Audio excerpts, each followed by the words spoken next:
This side Rahul Magan here as a Group Chief Executive Officer, Treasury Consulting and Venture Capitalist. Now, today is 21st January 2020, practically around 2 a.m. in the morning. You know what happens when a graduate comes out of college? In fact, when we come out of college in 2007, everyone dreamt of joining a hedge fund or joining an institutional investor platform. I don't know how many of you know or not, but institutional investment platform is completely different than hedge funds. It is just like, I would say the difference between Singapore and Thailand. Both are different countries, right? Different governments and different way of working. So people take this dream and wanted to start their career in hedge funds. They feel that, in hedge fund, just like we have many hedge funds of the globe, right? Just like PIMCO, Vanguard and all. But now this dream is dashing down. And in fact, it is shattered, to be honest.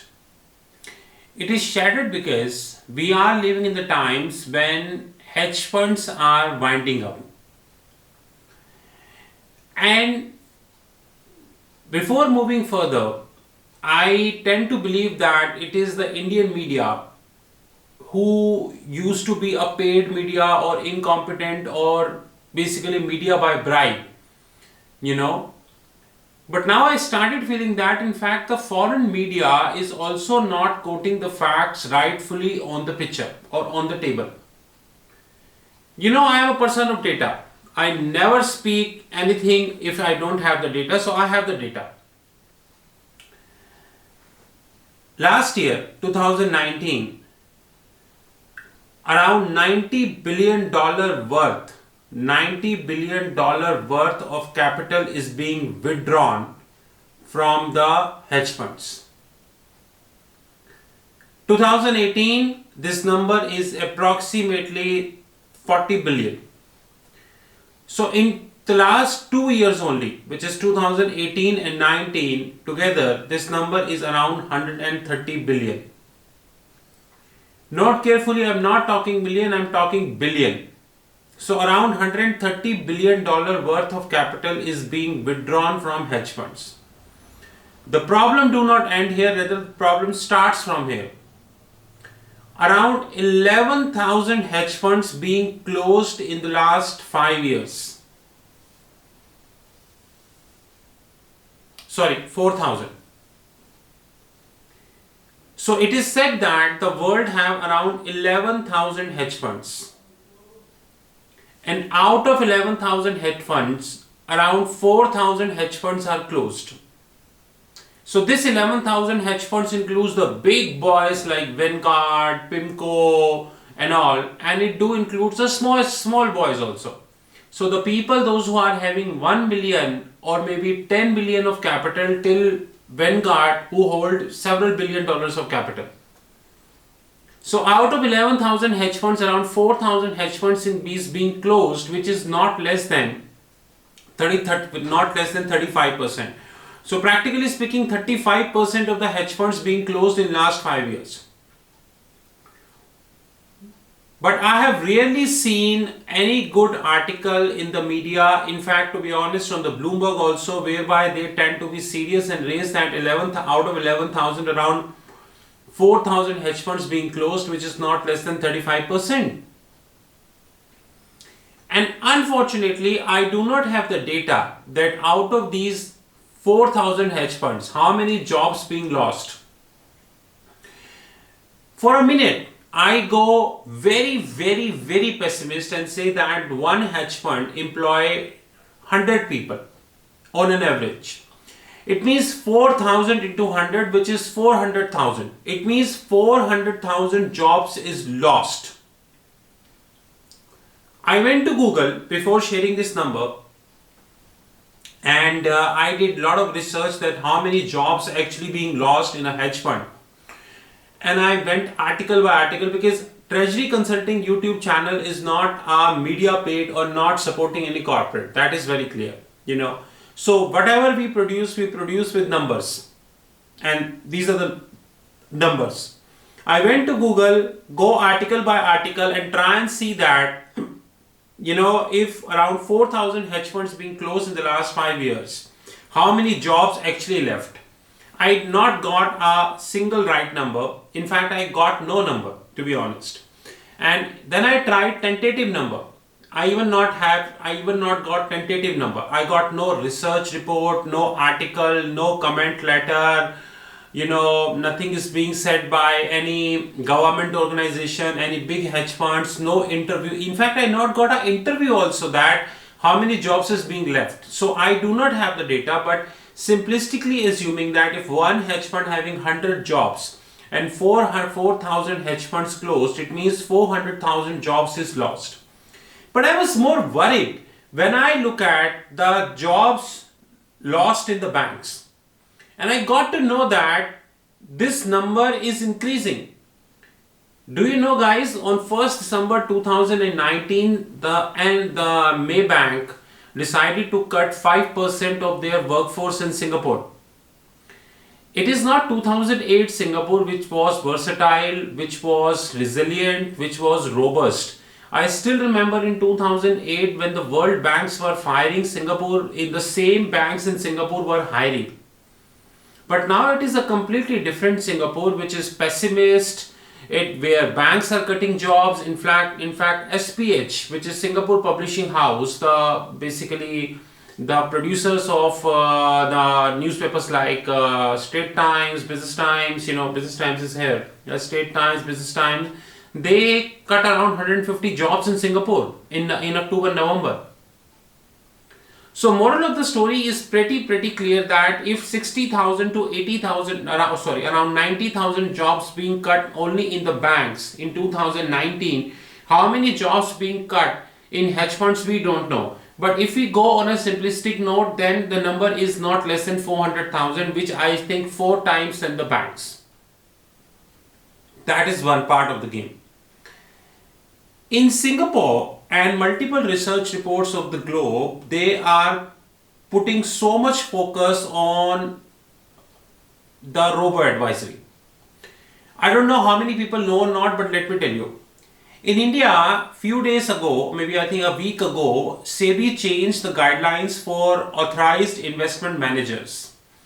And there are multiple guidelines, like today also there is a guideline came and it's anti-business, but we are not here discussing that. I am surprised to know that on one side we have a country like India who claim to be an IT company, who claim to be a digitized country, but we still living in a world of a physical investment advisor. While the world is moving towards robo advisory, I'm not saying that there is nothing wrong with the robo advisory. I'm going to be raising this point. But when the world is talking about an ETF or a robo advisor, we are talking about a physical investment advisor. See, the Security and Exchange Board of India, which is a capital market, just made changes in the guidelines, and what they did, guess, they not even talked about the robo advisory. But still many people feel that India is doing great, or India is doing good in terms of digitization. God knows how. But this data which I got, one part of this data I was aware about, that I claim. But I always a person who values the right thing, because appreciation is mandatory. People don't appreciate our videos on YouTube. They see it, like it, but don't appreciate. But we appreciate the data. This data having 3 parts. Number 1, the asset under management under robo advisory. That I was quite aware, because based out Singapore. I was aware about second part also, that the VC funding in the robo advisory, that I am aware. But the third part, I would say I was around 30-40% aware, but not fully aware. That I acknowledge. But this data also opened my eyes. But before moving to data, let's talk a little bit more. Now what is happening that the hedge funds are now moving to machines. So basically, like I said long ago in my YouTube video, that once the automation would happen, then the first people, those who would be impacted is not back office, rather it would be front office. But many intelligent economists across the globe said that the affected people would be, or impacted people would be, back office, not the front office. Now guys, what is happening? There is a fresh term which is there in the public domain. I don't know you know it not, which is known as I would say democratization of trading. Democratization of trading. You know what is it? I tell you. 2 weeks ago, there was an article that came in the public domain, and that article suggests that the Wall Street banks, though they are reporting handsome profit on FICC, FICC stands for Fixed Income Currency and Commodities. It includes 8 asset classes, to be honest. Though Wall Street banks are having high and good income on FICC, but they are cutting the bonuses of their investment banker and also their frontline people, because slowly they are adding bots, robos and robo advisory, so they want everything to be automated. A machine using artificial intelligence and machine learning decides that where to invest, how to invest, what to invest and all. But having said that, I have multiple interpretation issue about the usage of machine learning and artificial intelligence in investment management. Like today, there was an online webinar that happened from Davos. You know that Davos is going on in Switzerland from 21st to 24th. So today is the first day. For me, it's a complete waste this time, because a lot of talk about environment. I'm not against environment, but hardly any talks on market, to be honest. But nonetheless, in this I also raised a very important point. I said that you are talking about artificial intelligence. I'm not against artificial intelligence, but having said that, artificial intelligence is not the solution of all the problem. And remember that in the life there is a very good term being coined by whosoever I don't know, which is known as excess of everything is bad. Now this time the whole globe is moving towards artificial intelligence without even testing it appropriately. So everywhere we are doing artificial intelligence: hospitality, medication, surgeries, and now wealth management. So what happened? This created a structure which is known as democratization of trading terminal. So rather than a trader, there would be a machine who will taking a trade having an approved AUM, asset under management, of that company or a bank, or maybe both. Having said that, bank treasuries are shaping up. So if a machine working for you, machine don't have Saturday, they don't have Sunday, they don't have chutti, they don't have National Day, 4th of July, they don't have any day, they work 24/7. And they don't require bonus also, they don't require maternity leave, they don't require chutti, they don't require any holiday and anything, right? In that regard, any provident fund and all. So what these machines actually require is just an electricity and internet and an appropriate coding. So what exactly is happening, that these terminals are like, I was reading one of the data in which I got to know around 50% of the equity trades in US is happening via bots. 50. If 50% of the trades are happening via bot, it means that 50% happening by the traders. It means that 50% of the market is gone, and God knows, maybe in 2 to 3 years the rest market would also gone. We don't know. That's a fact. So one side, hedge funds are closing because they are taking wrong bets. They used to claim that they are having a technology, but definitely they don't have a technology. That is also a fact. Other side, out of 11,000, 4,000 hedge funds closed, which is around 35% something. Third side, democratization of bonuses are happening because machines are deciding, not the physical trader. No human body is deciding now. The concept of gut feeling is gone. And last but not the least, the rest part of the wealth management is being, done by the robo advisory, but there are some stark revelations in that, and that subject to be taken care of. And this is as per this data. This we go.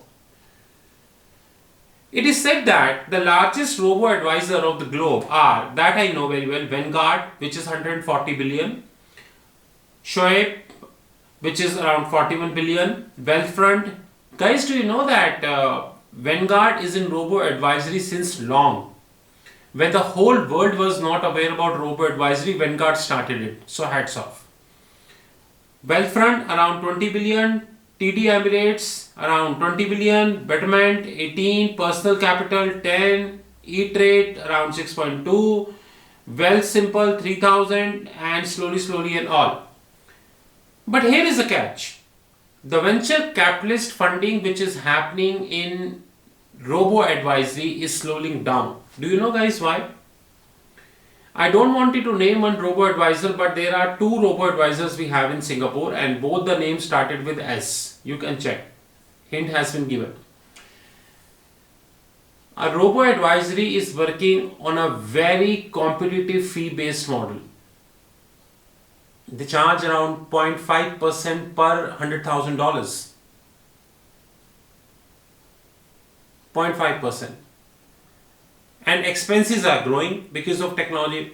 According to a research report, it takes around 10 years, minimum 5 to 10 years to get break even for any robo-advisory. And that too, once you invested in a technology, you're not going to reinvest again. So I invested in a technology, I'm not going to be completely reinventing the wheel. But that is not possible, because every year you, or maybe probably every 6 months, twice in a year, you need to reinvent the wheel. Because if you do not upgrade the technology, do not upgrade the algorithm, you are gone. And according to the same report, in 2019, there is only one deal happened in robo-advisory, basically investment by the VC, compared to around 54 in 2015. So in 2015, 54 deals happened in VC space pertaining to robo-advisory. In 2019, it is only one. Now this data confirms that. In 2016, the total investment by VCs in robo-advisory is around 548 billion. In 2017, it reduced to 495. In 2018, it is 514 million. And in 2019, it is 414 million. Which means that 2016 from 548 million to 448. Which means around 130 million less investments in robo-advisory. And this data, the next, is a starking revelation that even opened my eyes. Because I used to believe that Singapore is one of the leading countries for robo-advisory, but this data is completely different. This data suggests that in 2020, majority of the robo-advisory around what? It is said that by 2023, around $2.5 trillion, $2.5 trillion is to be managed by a robo-advisor. And out of $2.5 trillion, approximately more than 1 trillion, more than 1.5 trillion is only from US. So out of 2.5 trillion is to be managed by 2023, around 1.5 is only from US. And rest, which is around roughly closer to, you can say, 800 billion. 800 billion.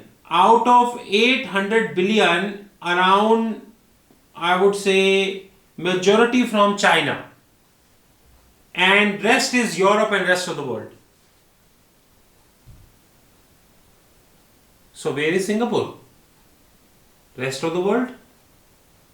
Or not in the game? We are not talking about India. Because that we know one thing, that if robo-advisory become a norm, then PIMCO, Vanguard, Shoaib, and multiple US-based entities come into the picture. And don't forget that big banks like Citi, JP Morgan, Goldman anyways launching robo-advisory. They have just launched Marcus, and they are launching more. And the next data is literally shocking you. And what is this data? This suggests global VC funding by geography 2012 to 2018 in Robo advisory space. Guys, do you know $2 billion of that funding comes to US in Robo advisory? Around $0.43 billion, roughly half a billion, comes to Europe. Then slowly, let me give in millions. 2000 millions comes to US, 430 comes to Europe, 147 comes to Canada, then Japan 88.4, Israel 20, Australia 10.4, then comes Southeast Asia 29.1. Hold on. Singapore is a part of Southeast Asia. Singapore is not Southeast Asia. Southeast Asia include Philippines, Thailand, Dubai, Malaysia, Singapore, Hong Kong, and many more. Effective 2012 to 2018, only 29.1 flat 29 millions come in Southeast Asia by VC funding, which covers robo-advisors. Only 29 million. And out of this 29 million, what is the share of Singapore? We don't know, because data is not given. So this data which comes having a starking revelations. Number one, the hedge funds are closing, jobs are cutting, data is not available in the public domain. Number two, the hedge funds are moving towards democratization of budgets. Machine learning is shaping up. Artificial intelligence is shaping up. The terminals are automated. Having said that, huge investment is required. God knows till what extent you would be profitable. One of the reports suggests that a robo-advisor requires minimum 5 years and maybe 10 years to be at break-even. I really doubt that how can you survive for 10 years if you are not break-even. Number four, out of the total, the robo-advisory which is picking up, which is automated wealth managers, right? Vanguard, Shoaib and all, majority is held by the US companies or US brands. The venture capitalist funding is consistently falling from 548 million in 2016 to 414 million in 2019, which means a drawdown of not less than $140 million is only in 3 years. Having said that, US continue to top, even projected for 2023. And last but not the least, as far as the VC funding is concerned, Southeast Asia got only $29.1 million compared to 2,000 million or $2 billion by US in somewhere between 2012 to 2018, which means the period of 6 years. And Southeast Asia includes Singapore, Hong Kong, Philippines, and Dubai, Thailand and all. So Singapore component is how much out of 29.1? I don't know, because there is no data, so no guess. If you link these two stories, you would get to know that front office demolition is already started. And how long front office would be able to maintain their integrity? Integrity means their status or their livelihood, I don't know. But probably another 3 to 4 years and then front office is gone. Maybe I want surprise like like you enter into a front office and you will see a whole front office, lot of machine, Reuters, Bloomberg and all. But you see that, boss, wait, everywhere you have Reuters and Bloomberg, but where is the trader? Then somebody said, no, there is no trader, it is self-managed. Star Wars. But I'm very sorry to say, no media having any time to deliberate on these tactful issues. No media having a time to talk about why the VC funding is falling. No media is talking about why in these 6 years US got 2000 million, which is 2 billion, and Southeast Asia got only 29 million. No one talking why the robo advisory is being controlled by the US big boys like Schwab and Vanguard and all, TD Ameritrade and all. Remember that, my dear friends, you believe that the market around you is same. You believe that if the media is not covering, it is not happening. You believe that everything is rosy. But check with the banks, you get to know that in only last year, 2019, around 90,000 jobs being lost in US and Europe. How many lost in Southeast Asia? Do they have no data? Only in US and Europe, the Wall Street banks fired around 90,000 people. Even if I keep this run rate, 100,000 people sure for 2020, that I'm sure. And this is US and Europe. How many in Singapore and all, we don't know. But Singapore also, the job cuttings are going on. Commerce Bank fired, Westpac fired, everyone fired. And now the Maybank. And considering this, when the computers are coming and taking over the position, it's very risky. Not risky, in fact, zero jobs. In this next video, we cover the same thing, but in this we talk about how digital banking, because we already applied for digital banking, how digital banking is going as a wrong bet. And we link this with the issues in robo advisory. With this, we thank you very, very much, and we would like to assure you one thing, that we continue to shoot such kind of videos. There are many good comments that coming on our YouTube channel, and people want we are talking something which is media not topping. And thank you for the comments, but we like to assure you that we are not owned by any corporate house. It is the company's own money, and more importantly, we speak the facts. Like, according to me, this data should have been come on the first page of the newspaper and let it be open to everybody.